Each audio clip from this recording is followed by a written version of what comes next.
Hi అండి, అందరికీ నమస్కారం. ఈరోజు మన ఛానల్లో బిఎస్ఎఫ్ లార్వా ఫార్మింగ్ గురించి అయితే చెప్పడం అయితే జరుగుతుంది.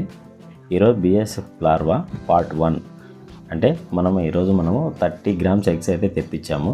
ఇది ఎలా హ్యాచింగ్ చేయాలనేది ఈ వీడియోలో ఫుల్ వీడియో అయితే చేస్తున్నాను. ఒకసారి అందరూ తప్పకుండా ఈ వీడియో చూడండి. అలాగే మన ఛానల్ సబ్స్క్రైబ్ చేసి లైక్ బటన్ కూడా ప్రెస్ చేయండి. ఓకే ఫ్రెండ్స్, ఇప్పుడు టాపిక్లోకి వెళ్దాం. ఈ టాపిక్లో ఏమిటంటే మనం ఎగ్స్ అయితే ఇలా బౌల్లో అయితే ఎగ్స్ అయితే వచ్చాయి మనకి పార్సల్.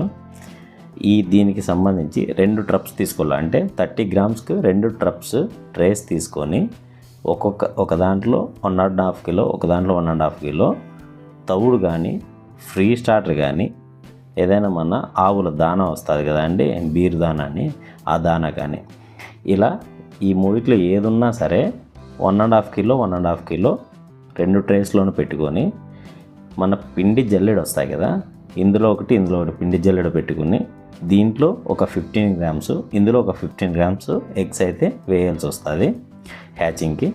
తర్వాత ఇందులో మిగిలిపోయిన ఎగ్స్ ఉంటాయి కదా, ఇక్కడే మెయిన్ ఇంపార్టెంట్ అండి. ఇక్కడ వేలు పెట్టి ఆ ఎగ్స్ అయితే తీయకూడదు. ఇలా కోడి ఈక తీసుకొని స్మూత్గా దాన్ని తీయాల్సి వస్తుంది. ఎందుకంటే ఎగ్స్ చాలా మైక్రో లెవెల్లో చాలా స్మాల్గా ఉంటాయి కాబట్టి చాలా స్మూత్గా తీయాల్సి వస్తుంది. తర్వాత ఈ ఈకతోనే ఇలా దీన్ని అంతా అంటే వెడల్పు చేసి ఎగ్స్ మనం హ్యాచింగ్ పెట్టాల్సి వస్తుంది. తర్వాత ఈ బౌల్స్ తీసుకెళ్ళి మనం ఒక వేరే చోట పెట్టాల్సి వస్తుంది కాబట్టి అక్కడ దీనికి చీమలకి రాకుండా ఈ బౌల్స్ రౌండ్ షేప్లో చీమల చాక్ పీస్ వస్తాయి కదా, లక్ష్మణ రేఖ మొత్తం రౌండ్ షేప్లో గీయాల్సి వస్తుంది. గీసిన తర్వాత ఈ 2 ట్రేస్ అక్కడ పెట్టి ఒక దోమతెర లాంటిది అమర్చేసి వదిలేయండి. ఒక 3 to 4 డేస్కి ఆటోమేటిక్గా హ్యాచ్ అవుతుంది.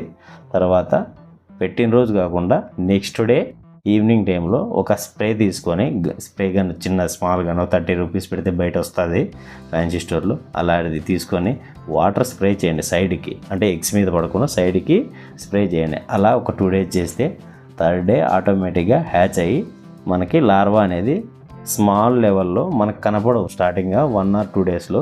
3rd day 4th day automatic small లెవెల్లో ఆటోమేటిక్గా మనకి లార్వా అనేది వస్తుంది. అప్పుడు దాన్ని మనం పార్ట్ 2 అంటే సెకండ్ స్టేజ్లో వాడాల్సి వస్తుంది. ఆ వీడియో కూడా మనం పార్ట్ 2లో అయితే చెప్తాము, అప్పుడు దాన్ని ఫాలో అవ్వండి. ఓకే ఫ్రెండ్స్, ఇప్పుడు మనము హ్యాచింగ్ పార్ట్ కంప్లీట్ చేసేసాము.